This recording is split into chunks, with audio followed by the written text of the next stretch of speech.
जय श्री श्याम दोस्तों। खाटू श्याम मंदिर की अचानक और एक साथ बढ़ी हुई लोकप्रियता के पीछे कई वजहें हैं जिन्हें हम विस्तार से समझते हैं।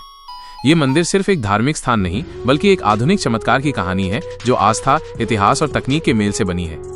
महाभारत की अनोखी कहानी हारे का सहारा। मंदिर की प्रसिद्धि का सबसे मुख्य कारण इसकी अनोखी कथा है। खाटू श्याम जी को भगवान कृष्ण द्वारा दिया गया हारे का सहारा का वरदान मिला था। उनका मूल नाम बर्बरीक था, जो पांडुपुत्र भीम के पोते थे। उन्होंने अपनी माता को वचन दिया था कि वो युद्ध में हमेशा हारती हुई सेना का साथ देंगे। इसी वचन के कारण उन्होंने कृष्ण को अपना शीश दान कर दिया। ये कहानी उन लोगों को बहुत आकर्षित करती है जो जीवन में हार मान चुके हैं या जिन्हें कोई उम्मीद नहीं दिखती। वे खाटू श्याम जी को अपना आखिरी सहारा मानते हैं और ये विश्वास ही इस मंदिर को सबसे अलग और खास बनाता है। भजन और सोशल मीडिया का प्रभाव। पिछले कुछ सालों में खाटू श्याम जी के भजन और गाने इंटरनेट पर छा गए हैं। कई गायकों ने इन भजनों को एक आधुनिक और दिल को छू लेने वाले अंदाज में गाया है। ये भजन यूट्यूब, फेसबुक और व्हाट्सएप जैसे प्लेटफॉर्मों पर बहुत तेजी से फैले। इससे जो लोग मंदिर के बारे में नहीं जानते थे वे भी इन भजनों के माध्यम से बाबा श्याम से जुड़ गए। सोशल मीडिया पर भक्तों द्वारा साझा किए गए चमत्कारों और अनुभवों की कहानियों ने भी मंदिर की प्रसिद्धि को तेजी से बढ़ाया है। निशान यात्रा और सामूहिक भक्ति।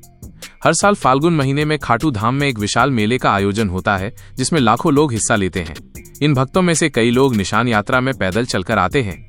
ये विशाल भीड़ और भक्ति का सामूहिक प्रदर्शन देखकर हर कोई हैरान रह जाता है। इस तरह के आयोजनों की खबरें और वीडियो पूरे देश में फैलते हैं जिससे मंदिर की लोकप्रियता और भी बढ़ जाती है। सुलभता और आधुनिक सुविधाएं। जैसे जैसे भक्तों की संख्या बढ़ी, मंदिर प्रशासन और राजस्थान सरकार ने भी भक्तों के लिए सुविधाएं बढ़ाई हैं। रहने की व्यवस्था, यातायात के साधन और दर्शन की बेहतर व्यवस्था ने भी लोगों के लिए खाटू धाम की यात्रा को आसान बना दिया है। इन सभी कारणों ने मिलकर खाटू श्याम मंदिर को एक सामान्य मंदिर से एक बहुत ही लोकप्रिय और श्रद्धा के केंद्र में बदल दिया है। खाटू श्याम जी का इतिहास बहुत ही खास और गहरा है। इसे समझने के लिए हमें महाभारत काल में जाना होगा। खाटू श्याम जी का असली नाम बर्बरीक था और वे एक महान योद्धा थे। बर्बरीक की कहानी। भीम के पोते से श्याम तक। बर्बरीक पांडुपुत्र भीम के पोते और राक्षस पुत्र घटोत्कच के बेटे थे। वे बचपन से ही बहुत बलवान और साहसी थे।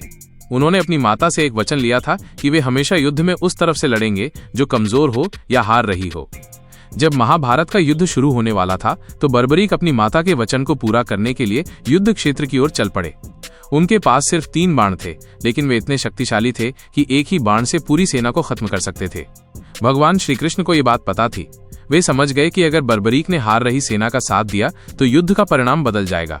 इसलिए श्री कृष्ण ने एक ब्राह्मण का वेश धारण किया और बर्बरीक से उनका शीश, सिर दान में मांग लिया।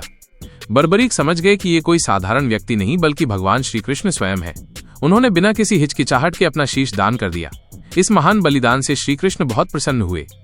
हारे का सहारा का वरदान। बर्बरीक के इस बलिदान से प्रसन्न होकर श्री कृष्ण ने उन्हें एक महान वरदान दिया।